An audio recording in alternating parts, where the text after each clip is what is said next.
Hey guys, what's going on? Sherman here. Have another knife review for you guys today, and today we're going to be taking a look at the Microtech Ultratech Blackout Edition. This is a dual action out the front automatic knife, or OTF. That's for out the front. Dual action meaning the spring mechanism inside operates to both deploy the blade and to retract the blade on the spring. Very cool little design. Now this is, like I said, the Blackout Edition. This is a BladeHQ exclusive version, limited to, I believe, 200 to 300 pieces. And the only thing that makes this exclusive, the only thing that sets this apart from every other Ultratech, is the fact that it has all black hardware, handle, and blade, and the fact that it does not have the Microtech eagle talon. Instead, it has this subdued etched in there skull with X'd out eyes. It's gonna be kind of hard to see. You can kind of see it in the right light. It's hard to see in camera, but it's easier to tell in person. Very cool looking. Above the skull is the serial number, number 94, and the production date, November 2012. So like I said, that's the only thing that sets us apart from every other Ultratech. And before I get into the review, I just want to mention there is a lot of legal red tape regarding automatic knives. And it's up to you guys to research your knife laws for automatic knives in general, because I do not know them. Because it's different from state to state. Sometimes it's different from city to city. You know, some states you're not even allowed to own an automatic knife. Some states you can own and carry as long as the automatic knife has a certain blade length. Some states you can own them but not carry them at all. It just depends. And from everything that I've read and researched, I can carry this knife in my state legally with my weapons permit. Because I don't know if it's the same with every state, but I have a weapons permit, not a concealed carry permit. And it permits me to carry concealed firearms, knives, batons over a certain length, and so on and so forth. Like I said, it's up to you guys to research your own knife laws. But I'm just going to review this like I would any other knife in my collection. But I just wanted you guys to keep in mind that there are a lot more legality issues, if you will, with owning an automatic knife than any other knife. Alright, so like I said, this is a out the front knife, which means, as you saw, the blade comes straight out of the handle. It is not folding design. So it allows this knife to be very, very slim and compact, which is very, very cool. I love the handle design. It is very boxy, like most OTFs. So it's a boxy design, but it's very comfortable because it's so simple. You know, they didn't go with any kind of funky handle design. It's just very simple, which I like. The edges are all nicely rounded, so it is very comfortable to hold this knife, even if you're gripping it hard. So that's very, very cool. The closed length on this, from end of the handle to the spike, is 5 inches exactly. So it is not a huge knife, but it's also not a small knife. Like I said, it's about the perfect size. It's very slim. It just feels really good in the hand. So it's very cool. Also kind of different, it's not a straight handle. It follows a straight angle, kind of curves up a little bit at an angle, as you can see, and then goes straight again. So it's very cool. It's just a neat little touch. Has a nice black anodized finish on that handle. The handle, by the way, is made of 6061 T6 hard anodized aluminum. It's aircraft grade aluminum as well, so it's good stuff. The finish has the anodizing has a nice texture to it. The closest thing I can compare it to is like a DLC blade finish. That's the closest thing I can compare it to. It's just, you can kind of hear it. So it's kind of a chalky feel, but it's not overly aggressive like some of the Benchmade anodizing. So very nice pocket clip. It is kind of a painted look, but I haven't had any trouble with it chipping or anything like that. It almost looks like it's blued, but it's not. I've not had any trouble with that coating wearing off.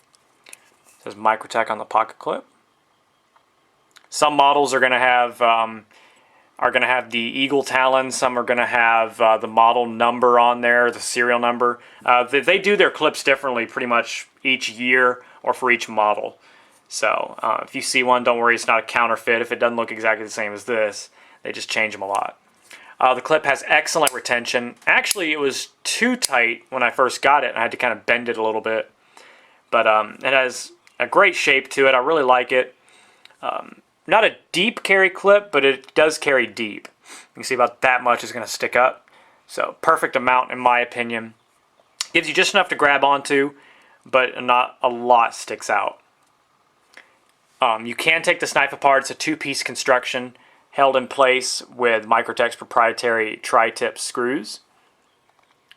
So you can order a tip from Microtech to take that apart, or a bit, about $20. Or you can make one yourself like I did. If you have not seen BladeHQ's field test video of this knife, go check that out.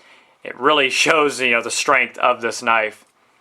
And the guy in the video showed that he had made a bit for this out of carpet tacks and a pencil. So, something that I had on hand, so I did that, and it works very well. You will need to take this knife apart and to clean it out and to perform maintenance on it like you will any other knife.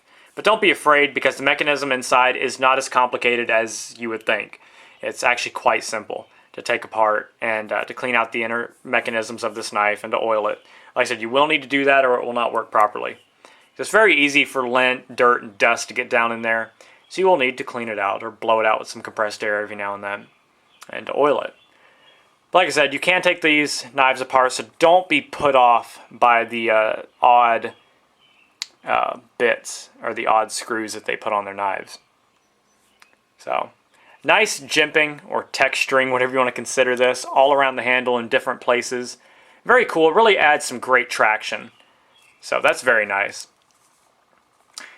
Also, the pocket clip is recessed into the handle and is reversible for left to right hand carry. Oops, I didn't mean to hit the camera. But I guess you can consider it tip down only. So left and right hand carry, tip down only. The clip is held into place with this spike. It screws into the handle of the knife. The end of the pocket clip has this little flared out part right here with a hole. You can fit one strand of gutted 550 cord. It has to be gutted, and you cannot double the cord over and push it through. It has to be one single. Just push it through. So it's nice to give you a little bit of an option there. And also, this tip is wicked, this glass breaking spike tip that they offer. They also have a version that is just rounded and has a stainless steel ball bearing set into it. So it's not sharp, but you still have that glass breaking capability. And they also just have a flat screw that you can screw into it if you don't want a bit at all. But I will say, when carrying this in the pocket, I've become conscious of it now, so I don't do it as much, but still, in the beginning, I would reach into my pocket to grab something, and I would hit my hand or I'd hit my fingers on that spike, and it's drawn blood. It hurts a lot. So, incredibly wicked tip, but if you don't like that, then you can, like I said, you can replace it with one of those other bits. But I like having this option to have a glass breaker and to also have the ability to use this as an improvised kubotan. Be very effective at that. Get excellent grip with it, and like I said, that is a very effective tip. So, like I said, you can replace that if you wish, though. Alright, so let's deploy the blade. You have an aluminum firing switch right here that is has a thumb ramp, and it is jumped on both sides. And don't worry, this will not fire in your pocket. It takes a lot of pressure to deploy this blade. It takes some getting used to. It takes a lot of getting used to. You're not used to using your thumb in that manner. But the jimping right here, you can kind of put your index finger on to use to resist it. So it is kind of nice. All the jimping on this blade kind of has a purpose. Alright, so just fire it. And when this knife comes out, it comes out. Let's do that again. But as you can see, you can push it before the blade comes out. You can push it and then it stops about right there, and then the blade pops out. How cool is that? You have that nice blackened double edge dagger blade. Blade length on this is 3.5 inches, 8.5 inches overall. So like I said, not a huge knife, but it's also a really nice size. The blade is sterile, which means there is no markings on it. But the blade steel on this is S35 VN. And that changes. The Microtechs, the Ultratechs they're making this year have LMAX. So, very cool holes that they drilled out in that fuller. Running down through the middle of that blade. Just super cool. The tip on that is needle-like. Very sharp tip. You do not want to mess with that. The blade did not come sharp. The edges were not sharp at all. But that's to be expected. Dagger blades are not meant to have a sharp edge. It's not what they're meant for. They're meant for piercing. But me being me, I wanted to carry this knife and to be able to use it as in an EDC roll. You know, I wanted to be able to cut paper, cut paracord with it, cut open packages, which I could not do with this knife before. The edges were just not sharp at all, which is what Smoke Eater 908 was talking about when he unboxed his. He actually resharpened his, as I did mine. So the edge bevel is not that wide on the original knife, and it's going to be the same way with all of the Microtech dagger blades or bayonet blades. They're the same. So I kind of gave it that high, kind of a high convex, but it's because the grind is so steep. You can see it's thick towards that edge. So it's not going to make a good slicer. But like I said, it's not what this blade was meant for. This blade is meant to be used defensively or offensively. That's what it's meant for. It's meant for stabbing, basically, for piercing.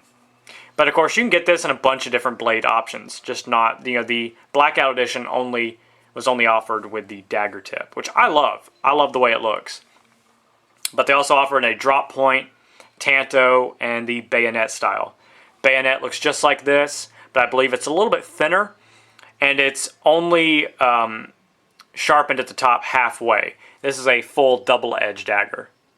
You can get these in partially serrated or full serrated in all the versions, so it's just whatever you guys like. I love the way this looks.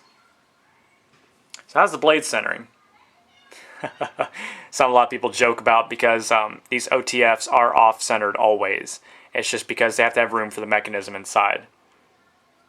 The play, a little bit of wobble side to side, but every automatic knife, especially OTFs, have to have some kind of play. None up and down. None up and down whatsoever. A little bit of wiggle side to side. But like I said, that's par for the course. They have to have that play so that the mechanisms work properly. Otherwise, it's going to be a sluggish deployment. Like I said, this is not. As you can see, even with retracting the blade, you pull it down with that spring. It takes a little bit of extra force to get that extra, because like I said, you can push and it stops right there. It takes a little bit of extra push to push the blade out. So it takes practice because your thumb's not used to working like that. It takes some practice, and your thumb will be sore if you're sitting playing with this for a while, like mine was. But if you guys want a fun knife, you need to buy an OTF, a dual action. Super fun to play with. Now, like I said, this knife design, especially the blade, is meant to be used defensively or offensively. I'm using this as an EDC knife. Like I said, that's why I sharpened it up, and it works really, really well. This knife carries in the pocket extremely well because it's so slim. You know, you reach your hand in your pocket, nothing is getting in the way. It's very light. This knife only weighs 3.5 ounces, mostly because it's aluminum. You know, the mechanism inside doesn't weigh a whole lot. Also, another thing I wanted to mention, this knife was made in America. Everything in this was made in the USA. Microtech is a US company. So that's also very cool. Another thing I wanted to mention, this knife has kind of a safety. It has kind of a fail-safe, if you will. And I'm going to try to demonstrate that for you guys. A little piece of paper. And let's see if I can get it to work. When deploying this knife, like I said, there's no way you could get that to deploy in your pocket because that is just too much pressure that has to be put on that firing button for the knife to deploy. So it could never open in your pocket if that's something that you guys worry about.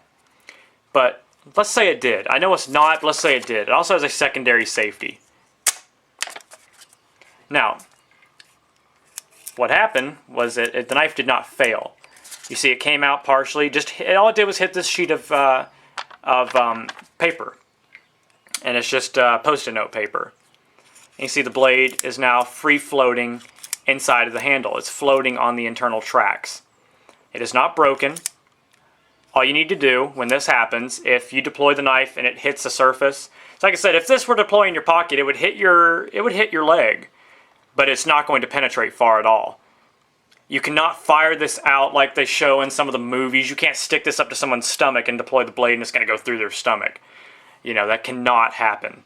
The knife's only going to stick into a material about that far before that failsafe kicks in and knocks this blade off of the tracks that's used to deploy it. When this happens, all you have to do, pull the knife out, you can grab it and pull out until it stops, and that's it. Now it works perfectly. Do it again. Let's see if it'll... No. Alright. You don't even have to do that. You can just push it forward. I didn't do it that time. Push it forward slightly, and now it's fixed. So, that does not mean the knife is broken, so if that happens to you, if you have one of these and you buy one of these, don't worry. If that ever happens, it's meant to do that as a secondary safety, if you will. So like I said, so you can't accidentally, you know, or somebody's being dumb and pushes it up against their wrist, which I've seen done. I've seen people take these knives and put it up against their wrist and deploy it. I don't know why anybody would do that. But it's kind of a secondary little safety. So that's pretty cool. Also, I can't do this without taking the knife apart to show you the mechanism. This is incredibly strong. When this locks, when this is open, it's open.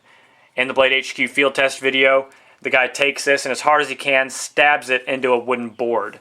And it did not fail. And it still operated just fine. The guy also batoned wood with his. He had the drop point version. And it didn't have any excess blade play. So these knives are built extremely well. That is what you can expect from Microtech. Microtech knives are made extremely well. And it's part of what you pay for. Now, what do you pay for an Ultratech? Well, this knife in particular, I paid $225 for. But all Microtech Ultratechs, unless you get a special version like the lime green ones they have now, that have the blood splatter, you know, the zombie versions, all your standard Ultratechs are going to be around $225 on the secondary market. When I say that, I mean like BladeHQ, you know, Blade Ops, websites like that. Very expensive. But if you are in the market to get a high quality out the front, I highly recommend a Microtech Ultratech. If you just want to have a dual action OTF to play around with, get one of the Lightning OTFs. Those are about $20. Here again, they're made pretty well and they're just really fun. But you still have to follow your laws. So keep that in mind. One quick thing, this knife came with a microfiber Microtech little pouch, which also came with a microfiber cloth on the inside. So pretty cool. These don't come with sheaths anymore. They stopped doing that. So you get that at least. Alright, I hope you guys enjoyed this review. If you have any questions, drop them in the comments box, guys. Yeah, I love this knife. Alright guys, have a great rest of your day. Stay safe, stay sharp, and God bless. Sherman614. Peace.